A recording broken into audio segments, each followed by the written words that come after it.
Southeast Radio's Business Matters with Karl Fitzpatrick. Well, Thomas Gleeson from StoreHero developed the idea for his business while helping his mother with her e-commerce enterprise. Having recently secured angel investment and high potential startup status with Enterprise Ireland, the company's growth trajectory is looking good, and Thomas joins us now to tell us more. Thomas, we'll be discussing how StoreHero helps provide online retailers with insights into how they're making money. But first, I'd like to get an insight into your own background. Hi, Karl. Lovely to talk to you. Thanks very much for having me on. I'm from Ennis in County Clare. My mother has actually had an e-commerce business for nearly 20 years, so that's really the house I grew up in. So I had a couple of small e-commerce brands myself as a teenager, and I actually worked at Shopify, which is a large e-commerce company, for over 3.5 years as a senior consultant. So working with brands between anywhere from 25 to 100 million, really trying to help understand their e-commerce, their marketing, and their overall Shopify roadmap as well. During my time at Shopify, what I was trying to do for my parents every week was really to centralize everything on a spreadsheet. So pulling in all of the core Shopify metrics, all of their paid marketing metrics, and also trying to overlay that with their financial operations to really get a true sense as to how the business was performing, I suppose. My father is an accountant, and I often found it difficult to explain to him the effect of the marketing budgets on the overall aspect of the business as a whole. And I suppose that has really led to StoreHero as a whole. Of course, your experience in Shopify must be absolutely invaluable to you. But what did you learn in your time at Shopify? So much. I mean, I started off there in customer support, so really just answering very rudimentary support tickets, and then worked your way through a number of different roles into that consultant role. So I was really working with brands of literally all kind of shapes, sizes, geographies and industries. And I suppose you witness firsthand the level of often the complexity that went into running a really profitable business, in that you have so many different platforms running an e-commerce business today. You have your Shopify, all of your paid marketing stack, but then you have your rent, your staff costs and everything else like that. And what I found was it was quite difficult to really guide people properly without having everything in one place. There's so many variable costs. And a lot of business owners, I suppose, are really starting to feel the pinch with the rising Facebook and Google advertising costs out there at the moment. That was a massive learning for me, just to really try and understand the pain points and try and solve for them. And what are the real winners doing on Shopify that others aren't? Fundamentally, they know their numbers, and that sounds very basic and rudimentary, but again, running advertising on Facebook and Google today, it's really difficult to actually understand if you're making money or not. There's so many variable costs that go in. Unfortunately, like within a physical shop where you buy a product for X and sell it for Y, that's usually your profit margin. But with e-commerce, you need to really take into account all those variable costs. So your shipping costs, your transaction fees, how much is a Facebook or Google ad going to cost me? They're really difficult pieces for business owners to truly understand. So what I probably saw with the best businesses out there was they had this stuff down to a T. They knew their numbers, they knew how much they could spend, and marketing was more of a defined science rather than a kind of a black box or a guessing game, which I probably saw with a lot of merchants as well. And is that what ultimately led yourself and your co-founder Karl O'Brien to join forces to establish StoreHero?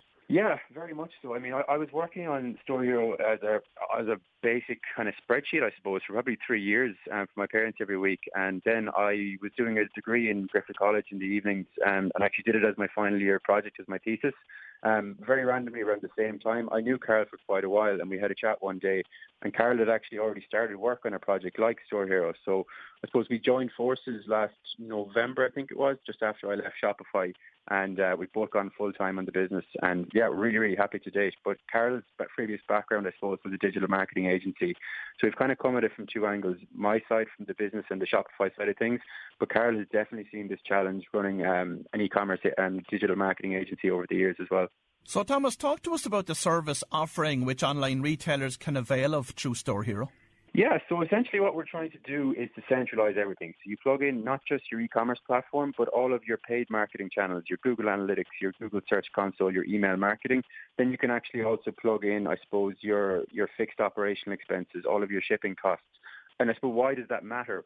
Well, it matters because a lot of business owners are really waiting until often the end of the month or the end of the next month. Like, for instance, a business owner that did their month end for the end of June mightn't get those accounts till the end of July.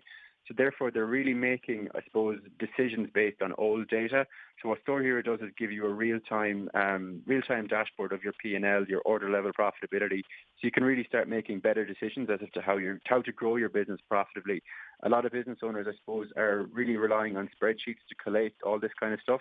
And it really takes a hell of a lot of time. And instead of just collating all that data over time, you can just log into StoreHero and you can quickly identify where the problems and the opportunities are. So how does the platform actually work, and how time-consuming is it for a retailer to use? Yeah, so I suppose really good question. We put a really strong emphasis on trying to keep it as simple as possible because it's a complex game running an e-commerce business today. There's a lot to it, so we wanted to just reduce those headaches as much as possible. So typically, store owners can get onboarded within 10 or 15 minutes. They can enter all those costs, and then pretty much you're up and running. You can log into the platform at any time, see all your data in real time, but you also can access it through our iOS app. And you can also get a morning email where you would have a profit and loss of the day before, along with any of, I suppose, the key metrics that you want to see, whether it's your Google return on ad spend, your net profit, your contribution margin, how many orders do we get, or average order value. You can really customize that morning email to, I suppose, get your task list for the day, to call it that. So what other systems does StoreHero plug into? Yeah, so we have not just Shopify, we have Magento, WooCommerce and BigCommerce, which be, I suppose, the four primary e-commerce platforms out there today that most Irish retailers will be operating on. Then we have your Google Search Console, so all of your SEO metrics will pull in. All of the Google Analytics and Google GA4 metrics will pull in a really easy to read e-commerce format. All of your email marketing, and then we also pull in all of your Facebook ad spend, Google ad spend, TikTok, along with those shipping costs, transaction fees, and all general operational expenses as well. So we're really trying to create, I suppose, a single source of truth to log into every day, so you have one place to look at your business as a whole. So what impact have these analytics had on your clients' businesses to date? Yeah, really good question again, I suppose. Like a lot of business owners, and I suppose I saw this firsthand at home, where Dad was the accountant and he was often guiding the e-commerce business on how to run from a financial perspective. But my dad he's not an e-commerce accountant specifically. And I suppose I saw that as a challenge whereby accountants don't understand the marketing metrics, but unfortunately e-commerce is really predicated on marketing metrics. So you really need to understand what levers you have at your disposal to grow your business profitably. So if you're an e-commerce owner relying on your bookkeeper or your accountant to give you that financial steer on how you might run the business, you're really taking advice from somebody who doesn't understand your business. And I mean that in the nicest way possible. So we've kind of made a really core focus on building the platform so that the marketers and the founders of these e-commerce businesses really understand the financial impact of all their decisions. But also on the flip side of that, a bookkeeper and accountant can actually log in here and see the marketing, how the marketing goals of the business can actually align towards profitable growth as well. So talk to us about your client acquisition process and who are you targeting first? Yeah, so our client acquisition program. So we have 40 paying customers to date. They are scattered throughout Ireland, the US, Australia, and America. Typically, they are operating an e-commerce business. They're anywhere between 500k up to 60 million to date. So really wide clients, or basic clients, I suppose. But yeah, we are targeting them through our LinkedIn messages. We're posting really good educational content for all e-commerce business owners to really understand, I suppose, the intersection between marketing and finance. We're attending lots of events, and we're really just trying to get our name out there as much as possible. And what revenue model underpins the business? We're operating on a recurring revenue basis, so it's a subscription model. So depending on the revenue the business is generating, you pay a fee based on that, I suppose. Is there much competition in the market for this solution? Yeah, I mean, there's always going to be competition out there. There is tools out there that have tried to really solve the attribution issue. And for anyone who's not familiar with attribution, Apple... So when you log onto your iPhone now, when you open a new app, you can either opt in to be tracked on the app or not be tracked. I'm sure everybody's probably seen that. So if you opt out of that, it's really difficult for businesses to now understand if a person has actually seen your ad and made a purchase. So there is businesses out there trying to solve that problem. They've done a great job of bringing in some of the other components of the business, like the email marketing and the paid ads and that kind of side of things. We're really looking at it from a unit economics, margins and profitability. So irrespective of what Facebook or Google are saying, we're saying this is what you spent on your marketing, this is your revenue, and we're really trying to get really granular, I suppose, in understanding the profitability on an order product and at a business level as a whole, I suppose. You recently secured angel investment for StoreHero. How did you find the angel investment process, and what are your plans for the investment? Look, it was challenging, I'm not going to lie. It's a tough market out there at the moment. So we raised a pre-seed round of funding there about 2 months ago at this stage, of 600k. So that was made up of 350k from private investors and then 250k as a result of the Enterprise Ireland HPSU program. Look, it was all a learning curve for me. I haven't done it before, but learned so much. It was actually quite an enjoyable experience, to be honest with you. Learned a lot. Thankfully, we got it over the line. We've got some great investors on board, and I suppose the goal of raising the money is to help us build the product, get our name out there, build out our development team and our sales organisation as well.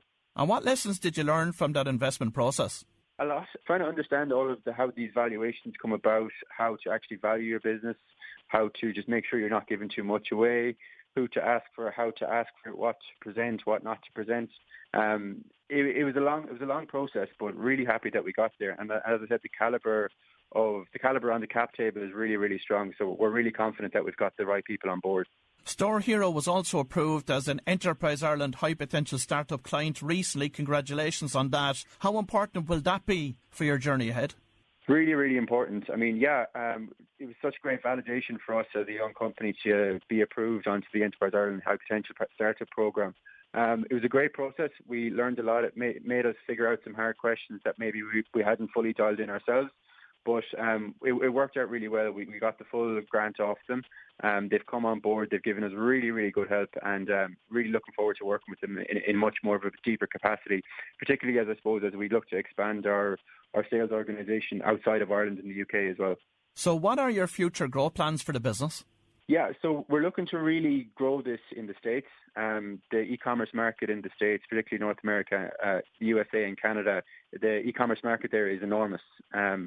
That's really our market that we're looking to serve. We're trying to build it in Ireland, build it in the UK, but there's such a massive cohort of e-commerce companies that are already operating in the States, and that we do want to get over to the States as quickly as possible.